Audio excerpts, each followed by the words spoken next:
This is what it is. My life is chaotic, a furious whirlwind of emotions and rapidly changing moods.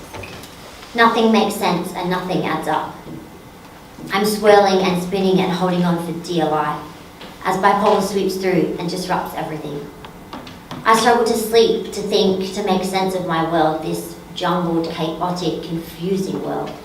I don't know up from down, I can't think, I can't function. I can't do normal things like I can't work, I can't study, can't contribute to life. I'm in this prison of hell, this world of pain, and I'm going up and down again and again. The mood swings come suddenly and often take me by surprise, snatching me up in their unbreaking ties. I'm screaming and thrashing and struggling to get free, but the bipolar is strong and has got hold of me. There is nothing I can do but to go with the flow, whether it's feeling happy and high or miserable and low. Medication only does so much, it can't solve it all, and therapy is there when I feel myself fall. But the mood swings still come far too often. They grab me and make my life hell. Where they end and begin, I cannot often tell. They are swift and intense and relentless in their pull. The despair and havoc they cause, I just can't explain, though it happens so often, time and again. When I'm manic, I'm up and happy and the whole world is bright. I'm laughing and singing and everything feels right. Nothing can bring me down, nothing can go wrong. Life is like a dream, like a sweet, happy song. The feeling is intoxicating, so beautiful and intense. I'm strong and I am here, and again, my life makes sense. But the lows are the worst with their pain and their darkness. They grip onto me tightly and make me bow to their command. There is no escaping them, nowhere else to go. And when they will end, I never seem to know. They often pop up out of the blue, late at night or when the day is new. There is no warning of them, no foreseeable trend, and the pain and the anguish never seem to end. All I can do is hold on tight and hope to pull through. I often feel like I won't make it, and that this is finally the end, and death seems like a wonderful dream, an end to the misery, no more reason to scream.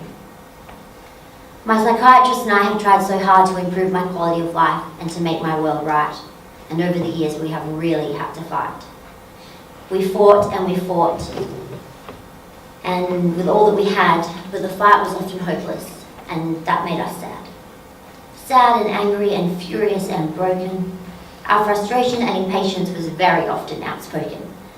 But we carried on in the hope that things would change, but the feeling of content and wellness felt even more strange. We tried so many medications, I can't remember them all. So many pills, some rather fancy, some without frills. But I took them all without a pause because I hoped that they would help the cause. But so many didn't work and we were back at square one, and often I threw my hands up and said I was done. But we kept on, we kept pushing through, and often we failed, but that wasn't new. When we were desperate, we tried ECT, a shock therapy that's about as horrible as can be. But it didn't end up working, that was not a surprise. So I burst into tears and covered my eyes. I wasn't new to defeat, but this one hurt a lot. It was the end of one of the very few chances I had got. There were many, many times along the way that I thought giving up would be great, and that maybe death was to be my fate. It's a thought that would often go through my head, whether I was riding a bus or lying in bed. Death seemed like a luxury, like a wonderful end to all the hideous pain, and so I made it my friend. I carried it with me through day and night, and I knew that death would make things right. Twice I tried to end my life because no longer could I stand the strife. The end came very near both of those times, so near that I almost died.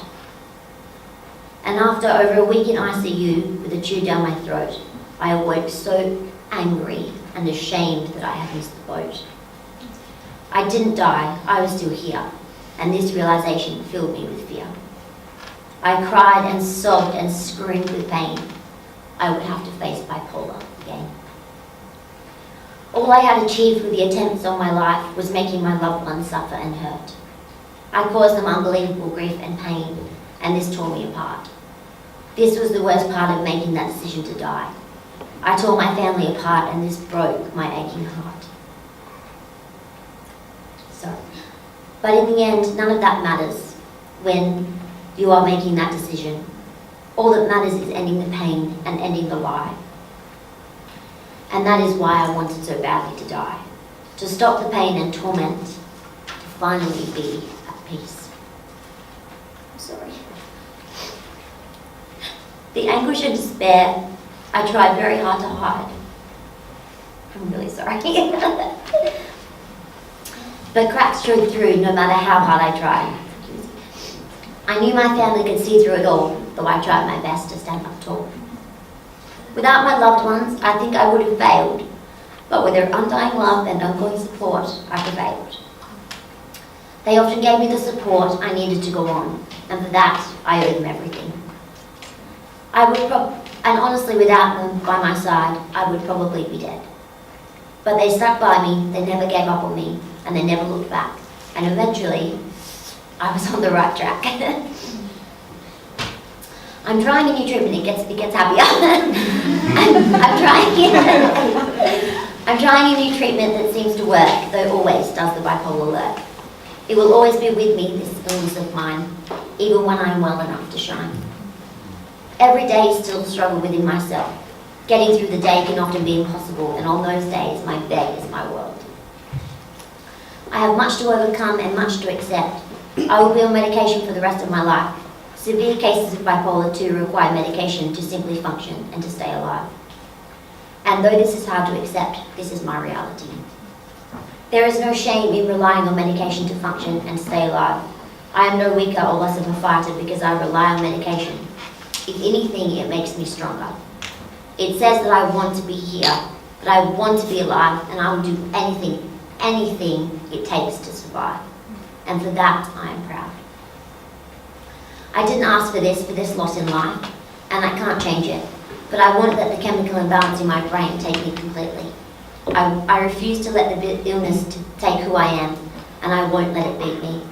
I've got too much to live for, and too much to lose, and too much to see and do, and so much to prove.